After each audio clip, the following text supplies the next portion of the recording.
बिस्मिल्लाहिर्रहमानिर्रहीम। अस्सलाम वालेकुम। मैं हूं गौहर भट्ट और आज पाकिस्तान की तारीख़ में अगर कहा जाए कि मोहब्बत का, अकीदत का सबसे बड़ा इज्तिमा तो वो खादम हुसैन रिजवी के जनाजे पे देखने में आया है।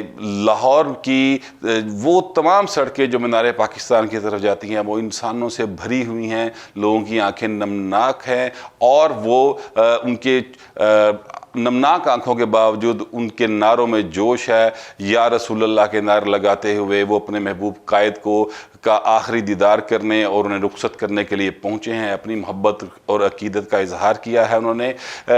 खादम हुसैन रिजवी के जनाजे के अलावा पाकिस्तान में और भी सियासी शख्सियात ऐसी, मजहबी और सियासी शख्सियात ऐसी रही हैं जिनके बहुत बड़े बड़े जनाजे हुए हैं, जिनमें अगर बात की जाए तो जनरल ज़ियाउल हक का जनाजा बहुत बड़ा जनाजा हुआ था। उसके बाद मुमताज़ कादरी का जनाजा बहुत बड़ा हुआ। उसके बाद बेनज़ीर भुट्टो शहीद का जनाजा बहुत बड़ा हुआ।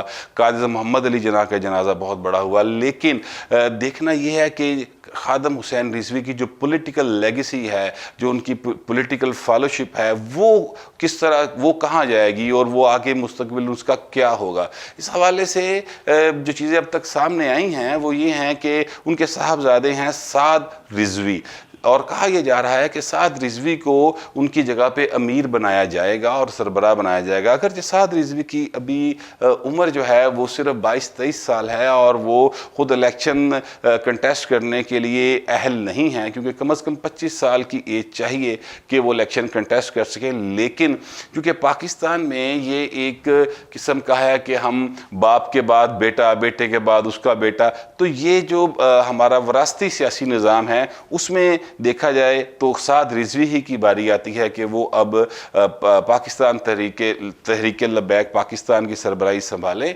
और फिर आगे वक्त बताएगा कि वो किस हद तक इसको कैरी कर सकते हैं। मैं आपको ये भी बताता चलूँ कि पाकिस्तान में बहुत सारी मजहबी सियासी जमातें हैं जो मज़हब के नाम पर सियासत करती हैं। उनमें JUIF यानी मौलाना फजल रहमान की पार्टी है, जमात इस्लामी है, शाह अहमद नूरानी मरहूम की पार्टी है और बहुत सारी सियासी जमातें हैं, ऐसी जमातें हैं जो सियासत करती हैं मज़हब के नाम पर।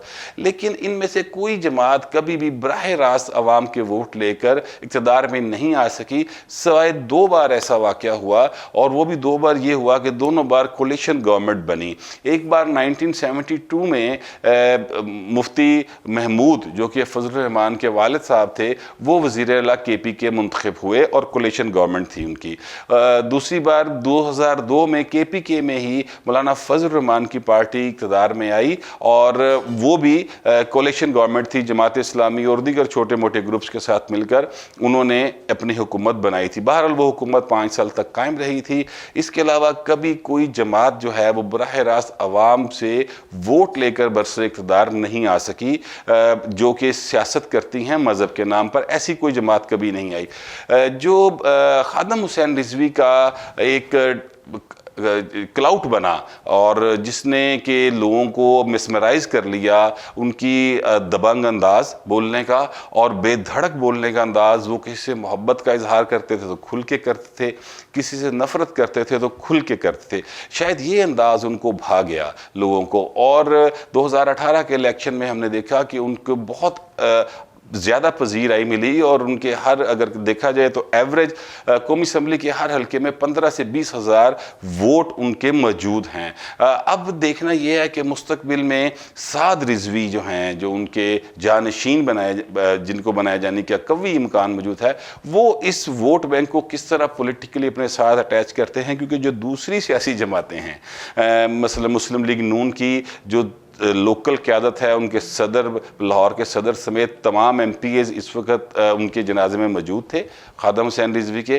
तहरीक इंसाफ के लोग भी वहाँ पर मौजूद थे, जबकि तहरीक इंसाफ के तो सरबराह यानी इमरान खान की तरफ से बाकायदा ताज़ियत भी की गई, और सिर्फ जो इसका मोटिव है वो सिर्फ यही है कि किसी तरह से खादम हुसैन रिजवी की जो पॉलिटिकल लेगेसी है या पॉलिटिकल फॉलोशिप है उसको हम अपने साथ ले लें और उनका वोट बैंक हमारी तरफ आ जाए। इससे पहले जनरल ज़ियाउल हक की भी एक पॉलिटिकल लेगेसी थी।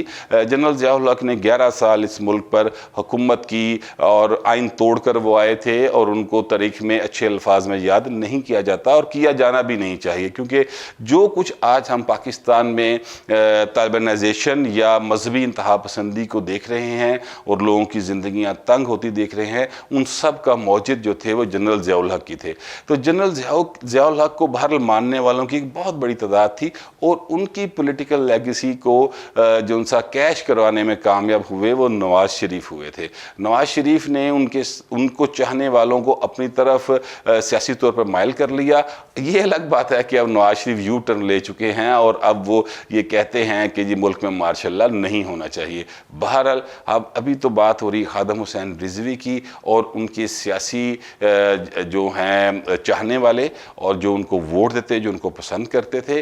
तो अब देखना ये है कि क्या साद रिजवी या उनकी जमात के जो भी लोग हैं, क्या वो अपनी इस जो सी सियासी फॉलोइंग है उसको कायम रख सकेंगे, या ये सियासी फॉलोअर्स जो हैं वो दीगर सियासी जमातों की तरफ अपना रुख कर लेंगे। क्योंकि ये बात तो बिल्कुल क्लियर है कि जितने लोग खादम हुसैन रिजवी को वोट डालने जाते थे वो उससे पहले मुस्लिम लीग नवाज़ को वोट डाला करते थे। पीपल्स पार्टी को उनकी तरफ से वोट नहीं मिलते थे। वो सारे के सारे जो हैं वो मुस्लिम लीग नवाज़ के वोटर थे, और अब मुस्लिम लीग नवाज़ इस हवाले से शदीद कोशिश कर रही है कि वो वोटर उनका वापस आ जाए, क्योंकि मुस्लिम लीग नवाज़ का ख्याल ये है कि जनरल इलेक्शन अनकरीब होने जा रहा है, इसलिए वो पॉलिटिकली बहुत ज़्यादा एक्टिव दिखाई देती है। अब बहरहाल आने वाला वक्त बताएगा कि ये जो पॉलिटिकल वोटर्स हैं, ये जो खादम हुसैन रिजवी के चाहने वाले हैं, ये किसकी तरफ माइल होते हैं, या खादम हुसैन रिजवी के बेटे साद रिजवी की आवाज़ पर ही लब्बैक कहते हैं। आप भी इंतज़ार करें, मैं भी इंतज़ार करता हूँ, देखते हैं क्या बनता है।